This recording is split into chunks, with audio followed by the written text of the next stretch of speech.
আজকে বলতে বাধ্য হলাম সুতপাতি, তুমি নিজের মুখে আমাকে বলেছো যে আমার বরের প্রতি আমার ফিলিংস আসে না, আমি যাকে ভালোবাসি সে আমার থেকে 10 বছরের ছোট।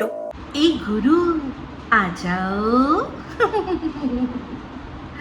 गुरु गुरु आ जाओ गुरु प्यार में डूब जाओ गुरु एक डूबे सजा है दोनों डूबे मजा है चैन आए दिल को डूबो चाहे जितना वही वही वही वही वही गुरु गुरु आ जाओ सनम आ संग संग डूब जाओ सनम यहाँ डूबो गर्मी वहाँ डूबो गहराई चैन आए दिल को डूबो चाहे जितना वही वही वही वही वही गुरु गुरु आ जाओ गुरु प्यार में डूब जाओ गुरु।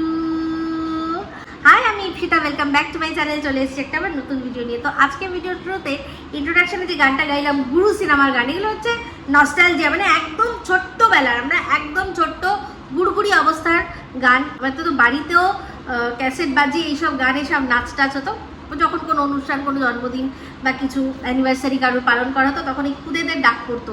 তো সেই সময় খুদেদের ডাকে যখন আমাকে ওই খুদে অবস্থায় যে গান যেগুলোতে নাচতাম তার মধ্যে এই একটা গান ছিল। তো এই গানটা আজকে মানে হঠাৎ করে আমার গাইতে ইচ্ছা করলো, এই গানটা গাইলাম। কারণ হচ্ছে কি, একটা ভিডিও দেখলাম কার, দাদা দাদা দাদা দাদা দালাল। তো দালালের একটা ভিডিও দেখলাম। প্রথমত বলি, এত রেগে গেছে, মানে এমন রেগে গেছে, আর রেগে মেগে ফুসতে পুরো তুতলে তুতলে যাচ্ছে, মানে পুরো কথা সে মানে একটা সেন্টেন্স মানে বলতে পারছে না, এমন রাগ এমন রাগ। এটাই তো আমি, এই ভেতর থেকে রাগটা যে বার করে মানুষের মুখ থেকে মুখোশটা যে খুলে নিতে পারি, সেটা তো একমাত্র আমি পারি, তাই না? এতক্ষণ মানে এতদিন ধরে বুদ্ধং শরণং গচ্ছামি করে যে শান্তির বাণী দিয়ে আর শান্তভাবে ভিডিও করছিল, সেই যখন আমাকে নিয়ে ভিডিও করতে এসছে করে কাঁপছে, মানে রীতিমতো তুতলাচ্ছে। কিরে তুতলি খেতাবটা আমার কাছ থেকে তো এবার মনে হচ্ছে তুই ছিনিয়ে নিবি রে দালাল। সত্যি কিরা করছে। তো যাই হোক, দেখলাম এই ভিডিওটার মধ্যে একটা কথা বললো যে আমাকে কোথাও ও ডুবতে দেখেছে। আমাকে ডুবতে দেখে ও চিন্তায় ডুবে গেছে, সেই জন্য এই গানটা আজকে গাইলাম। তো আমি যে কেন গাইছি আরো ভালো করে বুঝিয়ে দেবো, ডোবাডুবিটা বেশ ভালো করেই বুঝিয়ে দেবো। তো ও বললো যে অনেকে শুনেছে যে আমি কোথাও ডুবেছি। না রে না রে, তুই শুনিস নি, তুই দেখেছিস। মনে করে দেখ, একটা সময় যেরকম তুই আমাকে ফোন করে এই গুপ্তি বুড়ির ভিডিও দেখলে, কি কইছে দেখছো, ফ্যাকশিয়ালরে দেখলে, এরে দেখলে, তারে দেখলে, গুন্ডিরে দেখলে, গুন্ডির ননদরে দেখলে, নবাবগঞ্জের বেগুনরে দেখলে, এই যে ফোন করে করে যেরকম আমাকে বলতো, সব নিজেই দেখতো, দেখে আমাকে বলতো। সেই রকমই আমার ভিডিও ও নিজেই দেখে, তাও কিছু করার নেই। কারণ না কারণ একটা কোনো মানে আর কি কোনো ছাল ফালের কথা দিয়ে আর কি বলবে যে এই ছালের ভিডিও দেখলাম বা ওই চুলের ভিডিও দেখলাম, দেখে আমি ভিডিও করতে বসেছি। তো যাই হোক, ভালো হয়েছে আজকে যার নামটা দিয়েছে না, বেশ ভালো লেগেছে আমার। কারণ ওই তারও হাতে বিশাল বড় বড় সেই এত বড় বড় নোখ, সে যে কী করে ছৌচ কর্ম করে সেটা নিয়েই অনেক মানুষের মনে সংশয় রয়েছে। তো সেই রকমই নোখ নিয়ে কিছু কথা বলেছে যখন, তাহলে বলবো যে যার কথা নিয়েও আজকে বললো, যার ভিডিও দেখেও জানতে পেরেছে আমি ওকে নিয়ে কিছু কথা বলেছি, ওর পিছনে লেগেছি, ওর পিছনে। বলে না একটা কথা আছে হিন্দিতে, ইয়ে মুহ আর মসুর কি ডাল। হ্যাঁ, মানে আর কি যারা মসুর ডাল মানে একটুখানি দামি ডাল, তো এই মুহ এইরকম লো লেভেল, তার নাকি আবার মসুর ডাল খাওয়ার শখ। তো সেই রকমই ওর ওই না পিছন চিমড়ে মারা পিছন, ওর নাকি পিছনে আমি লাগবো। তো সবচেয়ে বড় কথা, পিছনে লাগা কি সামনে লাগা কি ও জানি না। আমি এই বাড়িটিতে সবসময় বলেছি, যত বড় থেকে বড় কন্ট্রোভার্সি ক্রিয়েটার হোক বা ব্লগার হোক বা যে কোনো যাই হোক না কেন, আমি পরিষ্কার বলেছি, এমনকি রোস্টারও আমি পরিষ্কার বলেছি যে গিয়ে সোজা সামনে লাগি, সামনাসামনি মুখের ওপর যা বলার বলি, পিছনে কারোর লাগি না। পিছনে এই যে ঘোড়া, এই দালাল ও লেগেছে। কারণ যে সময় আমাকে নিয়ে অযথাই ও টানলো ইনসিকিউরিটির বসে, কি ইনসিকিউরিটি না, এই ফোকলার সাথে আমার সম্পর্ক খুব ভালো, সেই চিন্তায় করে, সেই চিন্তায় ডুবে ডুবে ও বলতে বসে গেল কি যে ফোকলা আমাকে কেন স্ট্রাইক দিচ্ছে না। ও জানে এই কথাটা বললে হয়তো ফোকলার তরফ থেকে কোনো অ্যাকশান আসবে। যদি ফোকলা সত্যি স্ট্রাইক দেয় তাহলে ও মনে শান্তি পাবে, না অল ইজ ওয়েল ফোকলা আমারই আছে। এই ফোকলার সাথে ওর কত দেখা করার ইচ্ছা ছিল, এমনকি বলেও ছিল আমারই তো ভুললাই গেছো, আমার তো পাত্তাই দাও না এখন আর। ইস কি অবস্থা না। তো সেই জন্যই ইনসিকিউরিটিতে ভুগে ভুগে ভিডিওটা করেছে, এটাই বলে যে ওর ধারণা অনুযায়ী ওর বক্তব্য যে ও যেরকম ঢেমনি জগৎ দেখে তেমনি ভেবেছে যে তার মানে নিশ্চয়ই সেটিং ফেটিং কিছু হয়ে গেছে, তাই জন্যই বুঝি আমাকে স্ট্রাইক দিচ্ছে না। স্ট্রাইক দেওয়ার জায়গা থাকলে ঠিক স্ট্রাইক দিত। যদি সত্যি ওদের আমি ভিডিও সেরকমভাবে ইউজ করতাম, ফেয়ার ইউজ না করে, তাহলে নিশ্চয়ই দিত। কেন দেবে না? নিশ্চয়ই দেবে। যারই কন্টেন্ট এরকমভাবে মিসইউজ করবো নিশ্চয়ই সে একদিন দেখবে, দুদিন দেখবে, কেউ হয়তো ওয়ার্নিং দিয়ে তারপর দেবে, কেউ ওয়ার্নিং ছাড়াই স্ট্রাইক দিয়ে দেবে। কিন্তু তার জন্য একটা জায়গা থাকার দরকার। কিন্তু ওর তো জায়গা, কোনটা কপিরাইট দেওয়ার জায়গা না জায়গা এসবের কোনো নলেজ তো নেই। ও তো করে নিন্দে মন্দ, ও সমালোচনার কিছু বোঝেই না। তো যাই হোক, তো সেই জন্য যে সময় আমি ভিডিও দিচ্ছি না, যে সময় রীতিমতো ইউটিউবে না আমার সামনে দেখা যাচ্ছে না পিছন কিচ্ছু দেখা যাচ্ছে না, সেই সময় আমাকে টেনে নিয়ে এসে আমাকে নিয়ে ভিডিও করলো, সেটা ও আমার পিছনে লাগলো না আমি ওর পিছনে লাগলাম। আমি তো ইউটিউবের দিকে পিঠ ঘুরিয়ে বসেছিলাম, তার মানে ওই আমার পিছনে লেগেছে। ও তো এখানে বরাবরই সামনে পিছন সব খুলেই বসে রয়েছে, আমি ছিলাম না, আমাকে নিয়েও প্রথম ভিডিও করেছে। ও তো ওর বক্তব্য অনুযায়ী একটা কি বলেছি কি বলিনি অমনি বলতে বসে যাবে। ভাই তুই, আমি তোকে কিছুই বলছি না, তুই আমায় টানতে বসে যাবি। তাহলে তুই যখন আমার নামে নোংরা কথা ভুলভাল বলছিস যে ওর সাথে আমি সেটিং করতে যাবো, কেন করতে যাবো? তার আমি উত্তর দেবো না? কেন ওর সাথে আমার সেটিং ফিটিং করার কি দরকার আছে? ভাবতে পারেন, যাকে নিজেই বলছে টক্সিক, তার সাথে নিজেই বলেছে যে ঘন্টার পর ঘন্টা সময় কাটিয়েছে, একটা সময় ঘন্টার পর ঘন্টা সময় কাটিয়েছে, সেটা আমাদের ইনভেস্টিগেশন করে বার করতে হয়নি, নিজে মুখে স্বীকার করেছে যে ওর সাথে সবচেয়ে বেশি, এই ফোকলার সাথে সবচেয়ে বেশি যদি কেউ মিশে থাকে সেটা হচ্ছে আর কেউ নয়, দালাল। তো টিনের দালালি করার জন্য টিনের বয়ফ্রেন্ডের সাথে এত মেশার কি দরকার যে তার ফ্যামিলি জঘন্য সেটা বলতে পারে। আবার এমনকি এই টিনের বয়ফ্রেন্ড সেও বলতে পারে যে এই মহিলার টুটি আমার হাতে আছে, একবারে ধরবো, টিপে দেবো। এর চেয়ে বড় অপমান আর কিছু হতে পারে? তো যাই হোক, আমাকে ডুবতে দেখেছে, আমি ডুবি, আমি ভেসে থাকি, যাই করি, আমি আমার বরের সাথে ছিলাম, আমি আমার ফ্যামিলির সাথে ছিলাম, আমি আমার বাচ্চাদের সাথে ছিলাম, সবার সাথে ছিলাম। তাহলে ভাবুন, আমি আমার বরের সাথে ঘুরতে গেছি, সেটা দেখে যে এত নোংরামি করছে, সে দুদিন অভিভাবক ছাড়া একটা মেয়ের সাথে, অল্প বয়সী মেয়ের সাথে দুদিন হোটেলে গিয়ে রাত কাটিয়ে কি না কি করেছে। ও যেহেতু নিজে নোংরামি করেছে, সেই জন্যই কিন্তু এই কথাগুলো আমাকে বলতে পারছে। তো আমি আমার সাথে আরও যতজনই থাকুক না কেন, আমি কিন্তু আমার বরের ধারে পাশে ঘেসে ঘেসে বরের সাথেই ঘুরেছি। আর সেখানে একজন অভিভাবকহীন একটা, যার বরের মেরুদণ্ডে কোনো রকম কোনো জোর নেই, তার বউকে একা ছেড়ে দিয়েছে যে যাও যা সিমরান, জিলে আপনি জিন্দেগি করে, যার বর তার বউকে ছেড়ে দেয়, তার সাজে এখানে ওয়াইটিতে এসে মুখ নাড়া দেওয়ার। কিন্তু ও তো করবেই, কারণ ও তো দুকান কাটা, জানেন, যার এক কান কাটে সে কি করে, সাইড দিয়ে চলে, আর যার দুকান কাটা সে একদম রাস্তার মাঝখান দিয়ে চলে, তার লাজ লজ্জা কিচ্ছুটি নেই। তো যাই হোক, এই যে ল্যাংচা করে আমি বলেছি, তাতে বলছে আমার নাকি সারাক্ষণ কি না পর্নের দিকে মন। তো কোন একটা সাইটে, তো সেই সাইটে তো গেছি ওর প্রিয় বান্ধবী রিমের জন্যই, দেখতে যে সে কি কীর্তি করেছে। তো সেই জন্যই গিয়ে দেখেছি। তাহলে চিন্তা করে দেখুন, আমাকে বলছে যে আমার নাকি পর্নের দিকে মন, আর এদিকে ও মানে ওই সাইট, নীল সাইট, সেখানে আমার রিলসের মধ্যে থেকে এক একটা অংশ তুলে নিয়ে এসে স্ক্রিনশট দিয়ে দেখাচ্ছে যে এই দেখ, এইখানে তোর বরের সাথে তোর শরীরের অঙ্গ প্রত্যঙ্গ মিলে গেছে, তোর বরের সাথে এইখানে তোর শরীরের টাচ হয়েছে, এইখানে তোর শরীরের এই অংশটা দেখা যাচ্ছে। হ্যাঁ, তো সেটা কোথায় না রিলসের মধ্যে। তো এরকম হাজার একটা রিলস তো প্রত্যেকটা মানুষই করে, যাদের যেখানে নাচতে গেলে নিশ্চয়ই কিছু না কিছু অংশ মানুষের তো বেরোবেই। তো যাই হোক, স্বামী স্ত্রীর কোথায় কার কি থেকে গেল তাতে মানে নাচতে বা যেটা ওপেন রিলসের মধ্যে রয়েছে সেটাতে কি খারাপ লাগতে পারে? যার প্রসঙ্গ আমার ভিডিও করার জন্য ও তুললো সে কে না মন্দিরা। তো তাহলে মন্দিরাদের এক একটা যে রিলস আছে, তাহলে সেগুলো তো রীতিমতো ওর চোখে সেগুলো সব পর্ন, সফট পর্ন। কারণ মেরে হামসফর গানটায়, মেরে হামসফর, এই গানটায় কত সুন্দর ওরা রিলস করেছে। তো বুঝতেই পারছি যে স্বামী স্ত্রীকে একসাথে ওই সুন্দরভাবে রিলস করতে দেখলে ওর জলে, কারণ ওর বরের দ্বারা তো সেটা সম্ভব নয়।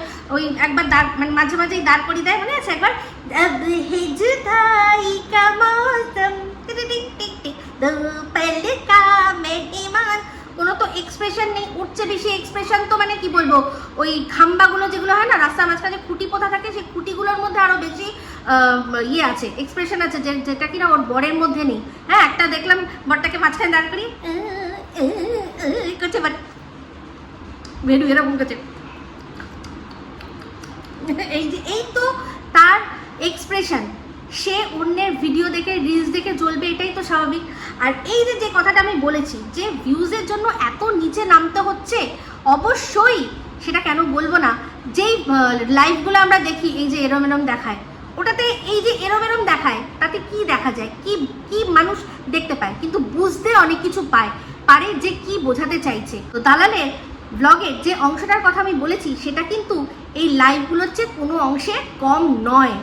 তো ও বলল যে আমার এই যে ভিডিওটা যেখানে আমার বর শুয়ে আছে, আমি এসে শুয়েছি, আমাদের কাঁথার তলায় হাত দেওয়া, এটা যদি সত্যি খুব বেশি দৃষ্টিকটু হতো বা যদি সত্যি এটাতে আপত্তিকর হতো তাহলে ইউটিউব আপত্তি করতো। তাহলে same goes with my reels, যদি সত্যি ওটার মধ্যে কোনো পর্নোগ্রাফি থাকতো তাহলে ইউটিউবই তো সেটা বন্ধ করে দিত, তাই না? কিন্তু এই যে লাইভগুলো হয়, ঠেলাঠেলি এরকম লাইভগুলো হয়, তাহলে সেগুলোও ইউটিউব তো বন্ধ করে দিত, বন্ধ তো করছে না। তো দুদিন পর দালালের বরকে নিয়ে ওই ঠেলাঠেলি লাইভ করতেও বসবে, আপনারা জাস্ট অপেক্ষা করুন। আর এই যে দালালের যেসব ভালোবাসার মানুষরা আছে যারা ওই কাঁথার তলায় হাত ঢুকিয়ে চুনচুনিতে চুনচুনালো দেখে বন্ডিং খুঁজে পায়, তাদের চোখে এই যে ঠেলাঠেলি যে লাইভগুলো সেগুলোও কিন্তু ভালো, তারাও ওই লেভেলের নোংরা, তাই জন্যই এখানে বন্ডিং খুঁজে পাচ্ছে। বন্ডিংয়ের জন্য কারোর কাঁথার তলা দিয়ে কারোর মানে গোপন অঙ্গে হাত দেওয়ার মতো অবস্থা তৈরি করার প্রয়োজন পড়ে না।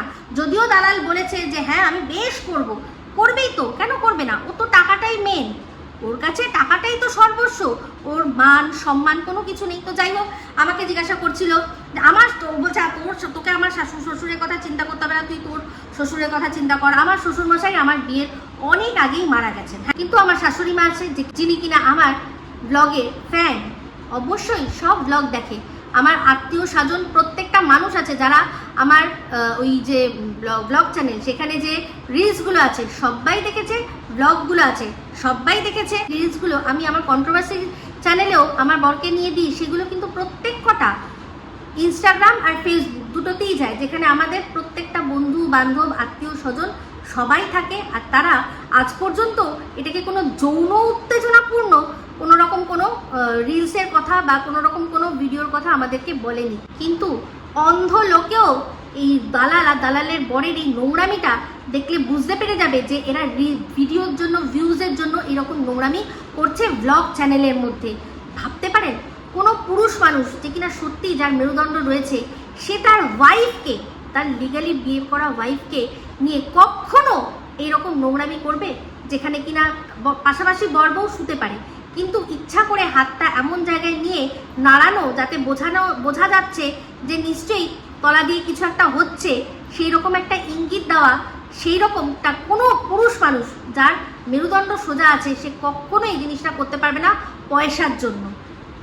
বাদ বাকি এই যে আমার জামা যেটা একটা দেখালো যে বোট নেক জামা, তো বোট নেক জামার মধ্যে যেটুকু দেখা যায় নিশ্চয়ই দেখা যাবে। আমি একটা মেট্রোপলিটন শহরে চলাফেরা করি, মেট্রোপলিটন শহরে চলাফেরা করি, আমি যেখানে থাকি আমার মতো ওরকম আরও তার চেয়েও আরও মানে কি বলবো, আরও অ্যাট্রাকটিভ ড্রেস পরে আরও 10 জন ঘুরে বেড়ায়, কেউ কারোর দিকে ওই নজরে দেখে না, সে যার মতো নিজে ক্যারি করে।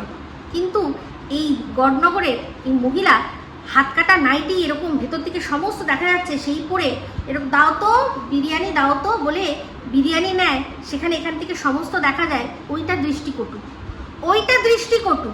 মানুষ হাত কাটা ড্রেস পরে যেতে পারে, কিন্তু আমার হাতা আছে কিন্তু এখান থেকে এতটা লম্বা যে এই অবধি পুরো আমার দেখা যাচ্ছে, সেইটা দেখানোটা দৃষ্টিকটু। একটা বাড়ির বউ হয়ে নাইটি পরে বিরিয়ানি বা অন্য কিছু কিনতে যাওয়া, দোকানে যাওয়া, সেটা দৃষ্টিকটু। বাড়ির থেকে অনেকটা দূর হলে সেটা দৃষ্টিকটু। বাড়ির আমার যেমন আমার বাসজনী বাড়িতে আমার বাড়ির সাথেই লাগোয়া পার্লার, আমি বাড়ির ঘর থেকে ঢুকতাম এই দরজা দিয়ে ঢুকে ওই দরজা দিয়ে ঢুকে যেতাম কোথায় না পার্লারে, নাইটি পরে, কারণ ভেতরে গিয়ে ওরা আবার আমাকে নাইটিই পরাবে, পরিয়ে সমস্ত সার্ভিস করাবে। যখন দোকানে যেতে হতো অবশ্যই সাথে করে নিশ্চয়ই হাউস কোট কিছু একটা পরে তারপর দোকানে যেতাম, বা ওড়না নিয়ে তারপর দোকানে যেতাম। সেখানে একে দেখেছি না ওড়না না কিছু, ফ্যানে পাতলা নাইটি পরে কি না দুপুরবেলা চলেছে, ভর দুপুরবেলা, সেখানে দোকানে কেউ নেই, দোকানের সব কত কর্মচারী, তাদের কাছ থেকে কি আনতে না বিরিয়ানি আনতে। লজ্জা আছে কোনো? এর লজ্জা আছে? নির্লজ্জ বেহায়াত দালাল কোথাকার একটা দালাল দেখলাম আমার ভাষার কথা বলছে। ও নিজের ভাষাগুলো মনে হয় সব ভুলে গেছে, যে কি কি ভাষা একটা সময় মানুষের জন্য ও ব্যবহার করেছে। বিশেষ করে ওর রিমকে কি ভাষায় কি নোংরামিতে কি কথা বলেছিল ভুলে গেছে। শুধু তাই নয়, আজকে দেখলাম বিদেশি স্লেভ ভাইকে বলছে যে আমি তো বলেছিলাম ভাই তুই একে কিছু বলিস না। যদিও এই কথাগুলো শুনতে সে ডিজার্ভ করে, তো ডিজার্ভ যে আসলে কে করে সেটা তো বুঝতে পারছি। বিদেশি ভাইকে ডাকাডাকি করছে, এবার দেশীয় ভাই যা দিচ্ছে সেটা নিতে পারলে হয়। খবর চলে এসছে, যদিও ভিডিও আমার দেখা হয়নি, কিন্তু খবর চলে এসছে যে দেশীয় ভাই এবার এর আসল কাচ্চা চিটটা খুলবে বলে নেমে পড়েছে। এটা ভাবছিলাম যে এই দোগলামিটা কতদিন ধরে দেখবে, কারণ সবচেয়ে বেশি এই যে আমাদের যে দেশীয় ভাই আছে সেই দেশীয় ভাই তো সবচেয়ে বেশি একে চেনে যে এ ঠিক কতটা দোগলা। তো যাই হোক, সেই ভিডিওটা অবশ্যই দেখবো। তো আরেকটা কথা বললো যে আমার ভিডিও আমার ছেলে মেয়ে দেখে না, আমার বাবা মা দেখে না, আমার কি হচ্ছে গিয়ে পাড়া প্রতিবেশী কেউ দেখে না, আমার ব্লগ চ্যানেল সবাই দেখে। আর আমার এখানকার প্রতিবেশীরা আমার কন্ট্রোভার্সি চ্যানেলও অনেকে দেখে। না দেখার কি আছে? যে আমাদের এখানে যারা যারা কমেন্ট করে প্রত্যেকে আমি যেখানে থাকি তার চেয়েও হাইফাই অনেক সোসাইটিতে থাকে। মানে এই যে দালাল নিজে একটা ওই গড়নগরের এঁদোগলিতে থাকে বলে ভাবে বুঝি সবাই ওই এঁদোগলিতেই থাকে। যারা ওখানে ইংলিশে এক একজন কমেন্ট করছে আমাকে ওকে সবাইকে, তারা আমি যেই সোসাইটিতে থাকি তার চেয়েও অনেক অনেক অনেক অনেক অনেক উচ্চ সোসাইটি থেকে থাকে। কেউ হায়দ্রাবাদে অনেক মানে ভালো ভালো সোসাইটিতে থাকে, মুম্বাইতে, তাছাড়াও কলকাতা বা তার আশেপাশে অনেক ভালো ভালো জায়গাতেই তারা থাকে। আমাদের যারা ভিডিও দেখে তারা কেউ বস্তির নয়, মানে অ্যাটলিস্ট আমার যারা দর্শকরা আছে তারা কেউ বস্তির নয়, তারাও সব এরকম হাইফাই সোসাইটি থেকেই আসে। তারা ব্লগ দেখে, তারা এমনকি বিদেশ থেকেও তারা দেখে। তো তাহলে না আমি যদি বলতে পারি, তারা যদি দেখতে পারে, সেটা দেখে কমেন্ট করতে পারে, তাহলে আমি না বলার কি আছে? এখানে আমি এমন কোনো ভাষা ব্যবহার করছি না যেই ভাষাগুলো আর কি ওই সোসাইটিতে চলে না। অবশ্যই ডবল মিনিং ভাষা জোকসের মাধ্যমে সব জায়গাতেই চলে, কিন্তু এই দালাল যে ধরনের ভাষা এক একটা গালাগালি কাঁচা কাঁচা কিস্তি সেইগুলো আমাদের সোসাইটিতে চলে না। সেই ধরনের নোংরা ভাষা, নোংরা ওগুলো আমাদের ক অক্ষর খ অক্ষর দিয়ে যে এক একটা ও ভাষা ব্যবহার করতো সেগুলো আমাদের এখানে চলে না। কিন্তু এখন করে না বলে কি ওর আসল রূপ কি সবাই ভুলে গেছে? সববার মনে আছে এরকম কাঁচা কাঁচা খিস্তি দিত ভীষণ বিশ্রীভাবে। তো যাই হোক, একটা জিনিস বললো তো পরিষ্কার করে দিই, আমার ফ্যামিলির সবাই আমার ব্লগ ভিডিও দেখে, আর আমার সোসাইটির অনেকেই আমার ব্লগের সাথে সাথে আমার কি বলে যেন কন্ট্রোভার্সিও ভিডিও দেখে।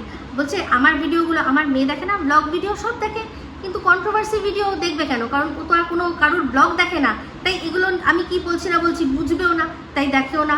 বলছে আমার ছেলে দেখে না, আমার ছেলের বয়স এখন 5 কমপ্লিট করে 6 পড়বে, ও মানে ব্লগ ভিডিও দেখে। হ্যাঁ, বাচ্চা ছেলে, ও ব্লগে আমরা যা করছি সেগুলো দেখে, নিজেকে নিজে দেখে। ওইখানে তো আর ওকে দেখা যায় না যে ও দেখবে। মানে আসলে কি বলবো, বাচ্চা কাচ্চা ঘাঁটলে তারপর মানুষ এগুলো না হয় জানতে পারে না যে একটা বাচ্চা কি দেখতে পারে, একটা বাচ্চা কি দেখতে পারে না। আসলে কাকে বলছি, নিজের বোনের যে ফুটফুটে বাচ্চা, কোনোদিনও এতদিন হচ্ছে কোনোদিনও দেখেছেন সেই বাচ্চাটার সাথে গিয়ে দেখা করতে? হতেই পারে নিজের বায়োলজিক্যাল মা হতে পারিনি, তা বলে বাচ্চা, সেই বোনের বাচ্চা, সে তো কত আদরে, তার সাথে যাবে, দেখা করবে। এই যে পয়লা বৈশাখ গেল, পয়লা বৈশাখে সেখানে বাচ্চাটাকে কিছু দেওয়া বা কিছু করা, বাচ্চাটার সাথে সময় কাটানো করেছে? করেনি। অবশ্য এর পেছনে একটা গভীর কারণ আছে, সেই কারণটা এবার আমি বলবো। কারণ আজকে বুঝতে পারলাম যে অ্যাকচুয়ালি ওর যে সাথে সবাই মেশে না, তার কারণটা আমি বুঝতে পারলাম আজকে ভিডিওর মধ্যে। মানে এত রাগ ওর হয়ে গেছে, ও ও বলছে যে আমার নাকি মেয়ের বিয়ের বয়স হয়ে গেছে, আমার মেয়ে এখন এমএ পড়ছে, আমার মেয়ে এমএ পড়ছে, ফার্স্ট ইয়ার কমপ্লিট করে সেকেন্ড ইয়ারে যাবে, তো সেখানে বিয়ের বয়স কী করে হয়ে গিয়ে থাকে। এই পরচুলামুড়ি বিদ্যাঝুড়ি এত বড় দোগলা, যখন ও কণিকা বা মন্দিরাকে খোঁচা দেওয়ার হয় তখন তাদেরকে বলে অল্প বয়সে প্রত্যেকে পালিয়ে গিয়ে বিয়ে করেছিল, পড়াশোনা কিছু করেনি। সেখানে আমার মেয়ে এখন এমএ পড়ছে, তারপর সে আরও অনেক কিছু করবে, পিএইচডিও করবে, আস্তে আস্তে চাকরি বাকরি সমস্ত কিছু করবে, তারপর সে তার বিয়ের কথা চিন্তা করবে। এখনই তার বিয়ের তো কোনো বয়স হয়নি। ও আচ্ছা, 18 বছর হয়ে গেছে, তার মানেই তার বিয়ের বয়স হয়ে গেছে। তাহলে সেই যুক্তি অনুযায়ী ওর নিজের ছোট বোনের বয়স এখন কি হয়েছে, তার এখন তাহলে কি করা উচিত? আমার মেয়ের নিয়ে এখন দেখলাম ওর হঠাৎ করে বিয়ের চিন্তা করা মানে উঠলো। ওদিকে দিনের পর দিন ওর কিমা দিদির মেয়ের কথা বলেছে, কিমা দিদি নাকি মেয়ের বিয়ের বয়স পেরিয়ে গেছে, বিয়ের বয়স একদম বেরিয়ে গেছে, যেখানে কিনা সেই মেয়েটি পড়াশোনা করে একটা চাকরি করছে। তার সেক্ষেত্রে তার বিয়ের কথা চিন্তায় ওর পাগল হয়ে যাচ্ছে। নিজের ছোটো বোনের কথা চিন্তা কেন করে না? সেটার কারণটা এবার বুঝতে পারছি যে ওর ছোটো বোন কেন বিয়ে করছে না। কারণ আমাকে দেখলাম বলল যে আমার জামাই নাকি আমার দ্বারা সুরক্ষিত নয়, আমার মেয়ে মানে যদি বিয়ে করে, যাকে বিয়ে করবে তার সাথে নাকি আমার নোংরা সম্পর্ক হবে, সেই জন্যই আমার মেয়েকে আমি বিয়ে দিচ্ছি না। ভাবতে পারেন, মানে অ্যাকচুয়ালি ওর যে বোন, ছোটো বোন কেন বিয়ে করছে না তার কারণটা কিন্তু ও নিজেই আমাদেরকে বলে দিল। ওর দিদির জন্য, দিদির ভয়। যেমন দেখেছেন না মেজো বোনের বাড়িতে ওর অ্যালাউ নেই, কিন্তু ও একদম খুব কম, হাতে গুনে কয়েকদিন ছাড়া যখন তখন অ্যালাউ নেই। কারণ ওই যে বুঝতেই পারছেন, বোন ভাবে যে যদি আমার বরের সাথে আবার ডোরা ডালে, সেই জন্য। আর সেই একই ভয়ে ওর ছোটো বোন বিয়ে করছে না, যে বড় দিদি যদি আবার আমার বরটাকে নিয়ে হাত মেরে নেয়, সেই জন্য। আমার জামাই যদি আমার দ্বারা সুরক্ষিত না থাকতে পারে, তাহলে ওর তো এত টকবগানি রস। আমার তো দুটো বাচ্চা হয়েছে, ওর চেয়ে আমি বয়সে বড়, ওর বক্তব্য অনুযায়ী। ওর তো এখনো ফুটন্ত রক্ত গোলাপ, ফুটন্ত রক্ত গোলাপ, সেই জন্য টকবগিয়ে ওকে মাঝে মধ্যেই ব্যাগপত্র গুছিয়ে নিয়ে বেরিয়ে যেতে হয়। তাহলে চিন্তা করুন তো, ও তাহলে সেই জন্যই ওর বোন বিয়ে করছে না, ওর বোন এই জন্যই বিয়ে করছে না যে একদম দিদির একেবারে পুরোপুরি বন্ধ হবে, পুরোপুরি বন্ধ হবে, পজ হয়ে যাবে, তারপর গিয়ে আমি বিয়ে করব। কারণ দেখেছেন না, মাঝে মধ্যেই পিরিয়ডসের গল্প শোনায়, এই আমার পিরিয়ডস হচ্ছে, ওই আমার পিরিয়ডস হচ্ছে, মানে সবাইকে ইঙ্গিত দেয় যে এই যে এখন আমার চলে এসো, পিরিয়ডসটা এইমাত্র হয়েছে, এবার এখন আমি মানে পিরিয়ডস হয়ে গেছে, মানে কি আমি ক্লিয়ার আছি, আমি এখন পরিষ্কার আছি, পরিষ্কার পরিচ্ছন্ন আছি, আমি ফিট অ্যান্ড ফাইন আছি, আমি চলো কোথায় ঘুরতে যাবে, বেড়াতে যাবে, সেই জন্য ইঙ্গিত দেয় মানুষকে।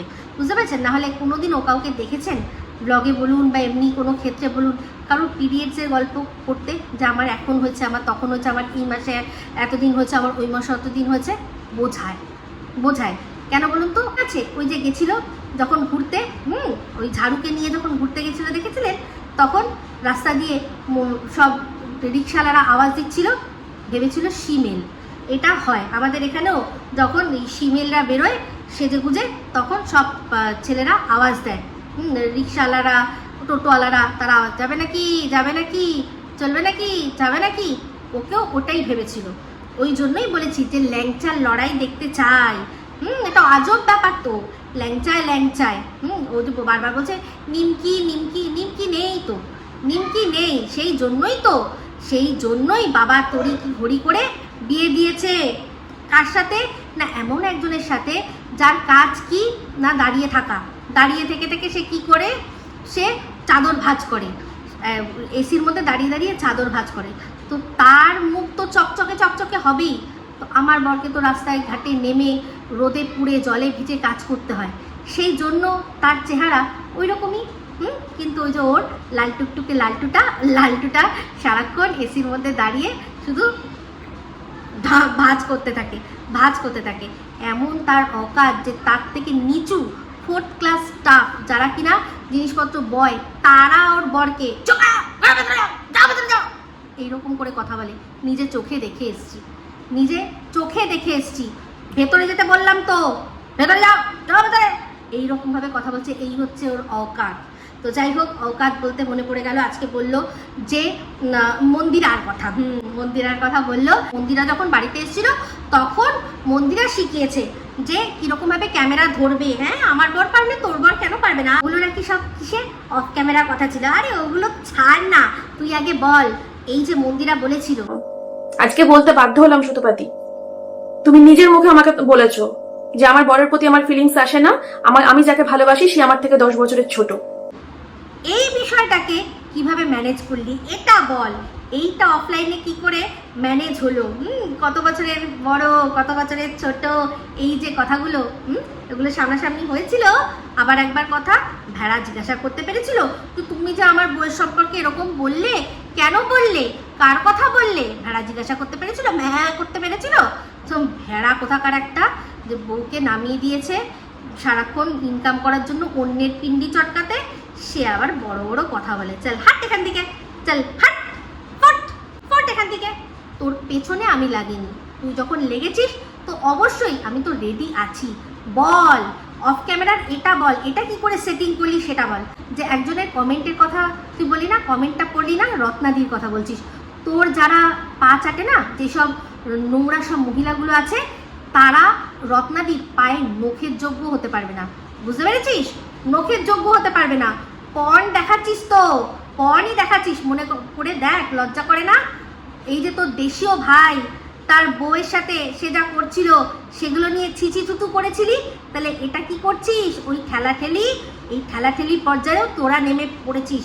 ছি ছি ছি ছি, লজ্জা করে না? দাঁড়িয়ে দাঁড়িয়ে এত ইনকাম করে, জল গরম হয় না, বউকে নামিয়ে দিয়েছে, এখন বউকে ওখানে সুড়সুড়িও দিচ্ছে, ল্যাংচায় সুড়সুড়ি দিচ্ছে, কিচ্ছু হচ্ছে না, কোনো কোনো উত্তেজনাই নেই, কোনো উত্তেজনাই নেই। আর এরপর তুই সারাক্ষণ তুই নিজে চিন্তা করিস, তাই জন্যই এই কথাটা, এই জিনিসগুলো তোদের মাথায় আসে, আর এই ধরনের তুই কন্টেন্ট ক্রিয়েট করতে পারিস। আর রিলস, আমার রিলসের থেকে আরও 1000 গুণে তোর এই মালকিন মন্দিরা, তার 1000 গুণে তার হাজব্যান্ড আর তার দুজনের রোম্যান্টিক রিলস রয়েছে, সেগুলো সবাই আমরা উপভোগ করে ভালোবেসে বেসে দেখি। ভালোবেসে বেসে দেখি, কারণ ওখানে হাজব্যান্ড ওয়াইফ তাদের দুজনের বন্ডিং, তাদের ভালোবাসা, সেটাকে দেখানো হচ্ছে। তার জন্য গায়ে গা ঠেকলো না পিঠে পিঠ ঠেকলো সেগুলো বড় কথা নয়। তা বলে কোনোদিন ওই তলা দিয়ে, কাঁথার তলা দিয়ে সুড়সুড়ি দেওয়া পয়সার জন্য দেবো না, কোনোদিনও করবো না। এই তো আমি ভিডিওই করছিলাম না, আমার যখন মনে হচ্ছে আমি তখন ভিডিও করছি। তোর মতো না রে, যে খাওয়ার জন্য পয়সা জোগাড় করার জন্য অন্যকে নিয়ে ভিডিও করতেই হয়, সে যতই কষ্ট হোক, যতই শরীর খারাপ হোক। তোর বর কোনোদিনও তোকে বলবে না যে না তোমার শরীর খারাপ, তুমি বসো, আমি একটু বেশি খাটবো, কোনোদিনও বলতে পারবে না। লাগিয়ে দিয়েছে, নামিয়ে দিয়েছে। এবার তো দেখবো দেশীয় ভাই তোর সম্পর্কে কি ফাটাচ্ছে, বলেছে শুনেছি যে সেরকম কিছু একটা ফাটাবে, তো অবশ্যই সেটা দেখে ভিডিও করব, ঠিক আছে? তো আরও একটা বিষয় দেখলাম যে আমার বরে নখ, একটা নখ, দুটো নখ একটু বড়, সেটা নিয়ে ও প্রশ্ন করেছে। সেটা একটু উত্তরটা দিয়ে দিই, কারণ হচ্ছে গিয়ে ও তো মানে মার্দ, পুরুষ মানুষ, আসলি মার্দ দেখেনি। ওর বর তো কোনোদিনও পাড়ায় গুলি ডান্ডা খেলেছে কিনা সন্দেহ আছে। যে কিনা গামছা পরে চুল কাটতে যায়, সে আবার খেলাধুলার কি বুঝবে। তো আমার বর একটা সময় ক্যারামের মানে চ্যাম্পিয়নশিপ খেলতো। তো যারা ক্যারাম খেলে তাদের এই যে অনবরত এই নখ দিয়ে এরকম করে মারতে হয়, তো তারা অনেক সময় এই নখ দুটো বড় করে। তো সেই রকমই নখ, ওটা অনেক দিনের অভ্যেস। এই যে ক্যারামের চ্যাম্পিয়নশিপ খেলতো সেই সময় থেকে নখ বড় রেখে রেখে এটা একটা অভ্যেসে দাঁড়িয়েছে। তো এটা মাঝে মাঝে কেটে দেয়, মাঝে মাঝে রাখে। আর হচ্ছে গিয়ে নখের রঙটা তার মানুষের গায়ের যেরকম রং সেরকম অনুযায়ী তো নখের রং হবে, নখে তো নিশ্চয়ই আলাদা করে কিছু হয়নি। আর আমার বর তো ওর বরের মতো ওরকম নয় যে হাতে এই গুরুজা হাত পা এরকম করে সারাক্ষণ রেখে দেবে, হাত পরিষ্কার, কারণ তাকে তো চাদর ইয়ে করতে হয়, তাই না, চাদর ভাঁজ করতে হয়। কিন্তু আমার বরকে তো মাটি হাতে তুলে দেখতে হয়, সিমেন্ট হাতে তুলে দেখতে হয়, স্টোন চিপ বালি সব হাতে তুলে দেখতে হয়, দরকার পড়লে তাতে হাতও লাগাতে হয়। তো তার হাত একটা খেটে খাওয়া মানুষের হাত ওই রকমই হয়। সেখানে তাকে মাঝে মধ্যেই অনেক কিছু, যেটাকে অন্য মানুষের চোখে হয়তো নোংরা মনে হবে, সে মাটি ধুলো সিমেন্ট বালি স্টোন চিপ সেগুলোকে ঘেটে ঘেটে তারপর তাকে দেখে সেগুলোকে টেস্ট দরকার পড়লে হাতে দেখে, তার যা কি জানি না, আমি তো অতটা বুঝি না, কিন্তু তাকে দেখে আর কি বুঝতে হয়, কোয়ালিটি বুঝতে হয়। সেই জন্য হাত ওরকম থাকে। আর হাতের দুটো নখ, ওই দুটো নখ যারা সত্যিই কোনোদিনও তোর মনে হয় ওর ত্রিসীমানায়, ওর 14 গোষ্ঠীতে মনে হয় কেউ এরকম নেই যেসব ক্যারাম ফ্যারাম খেলেছে। ওর বর তো চাদর ভাঁজ করে, আর ওর বাবা সারা জীবন তো ওই বিস্পার আইপির এইসব দিয়ে দিয়েই কাটিয়ে গেল। একটা জায়গায় দাঁড়িয়ে দাঁড়িয়ে কাজ করে গেল। মাঠে ঘাটে নেমে কি করে কাজ করতে হয়, খেটে কীভাবে কাজ করতে হয় সেটা তো জানে না। সেই জন্য দুজনেরই দেখুন গ্ল্যামার প্রচুর, দুজনেই একদম একজন মানে রোদের থেকে বাইরে যায় না, ছায়ার মধ্যে একটা দোকানে বসে বিস্পার বিক্রি করে, আর আরেকজন ওই এসির মধ্যে থেকে সে চাদর বিক্রি করে, চাদর ভাঁজ করে। তো তাদের বররা তো ওরকম বাবা বর তারা তো ঝকঝকে তকতকে হবেই, তাই না? কারণ তারা সেই জন্য বউদেরকে খেটে খাওয়াতে বার করে দিয়েছে। যেমন কিনা শুনেছি ওর মা সবসময় নাকি ঘুরে ঘুরে বেড়াতো, শুনেছি, শোনা কথা, আমি তো আর দেখিনি, তাই জন্য বলছি। তো ওর মারা ওর সবাই ওরা দেখে না ওর ভিডিও, ব্লগ ভিডিও দেখে না। এটা তো কন্ট্রোভার্সি ভিডিও না। আমার যেমন আত্মীয় স্বজনরা কন্ট্রোভার্সি ভিডিও দেখে না, কিন্তু ব্লগ ভিডিও সবাই দেখে। তো ভিডিওটা শেষ করে দেবো, কিন্তু শেষ করার আগে একটা ইম্পর্টেন্ট কথা তো বলতেই ভুলে গেছিলাম, সেটা না বললে কি করে হয়। কারণ ও বলেছে যে আমার যে ল্যাংচা আছে, মানে আমার বুঝতেই পারছেন কার কথা বলছে, আমার বরের যে ল্যাংচা আছে সেটা নাকি কেঁচু হয়ে গেছে।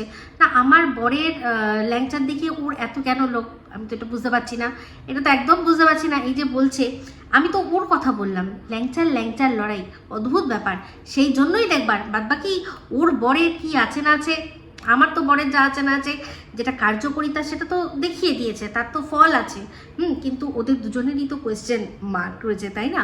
তো যাই হোক, আমার একটাই কথা বলবো যে আমার যাই কেঁচো থাক বা ল্যাংচা থাক, সেটা খাপে খাপ পঞ্চুর বাপ। কারণ আমি তো আর রাস্তা চড়িয়ে বেড়াই না, আমাকে তো আর রাস্তায় 4টে লোক দিয়ে আওয়াজ দেয় না। তো কেঁচো থাকলেও সেটা আমার আছে, সেই যে কেঁচোর যে গর্ত একদম সেই গর্তে ফিট হয়ে যাবে, আবার ল্যাংচা থাকলেও সেটা একদম জায়গা মতো গিয়ে ফিট হয়ে যাবে, ঠিক আছে? তো এইটুকু তো বলতেই হবে, নাহলে আর মস্তি আসবে কি করে, তাই না? তাই সেই জন্য সবশেষে এই উত্তরটা দেওয়া দরকার ছিল। তো যাই থাক, কেঁচো বা ল্যাংচা খাপে খাপ পঞ্চুর বাপ হয়ে সারা জীবনের জন্য রয়েছে। আর তার জন্য তার যে ফলস্বরূপ কি হয় সেটাও সবাই দেখছে, সবাই দেখতে পাচ্ছে। কিন্তু ওদের এই যে কোয়েশ্চেন মার্কটা সারা জীবনের জন্য থেকে যাবে। তো যাই হোক বন্ধুরা, আমাকে নিয়ে বলতে গেলে ওর মুখের মুখোশ খুলে যায়, ওর হিংস্রতা বেরিয়ে যায়। আমরা সবাই জানি প্রচণ্ড রেগে গেছে, বুঝতে পেরেছেন? এই তুই বল আগে, ভালো করে বলবি যে মন্দিরা আসাতে ওই কথাটা কিভাবে সেটেলমেন্ট হলো সেটা একটু বলে দেখাস, বুঝতে পেরেছিস? আর একটু কম তুতলা, বাবা কি রাগ করছে, তুতলাচ্ছে, চালাতে দিকে। তো বন্ধুরা, ভিডিওটা শেষ করছি। যদি ভালো লাগে লাইক শেয়ার কমেন্ট করতে ভুলবেন না। যারা চ্যানেলটি সাবস্ক্রাইব করেননি তারা সাবস্ক্রাইব করে নেবেন। সবাই ভালো থাকবেন, সুস্থ থাকবেন। আমার আসছে খুব শীঘ্র নতুন ভিডিও নিয়ে। টাটা।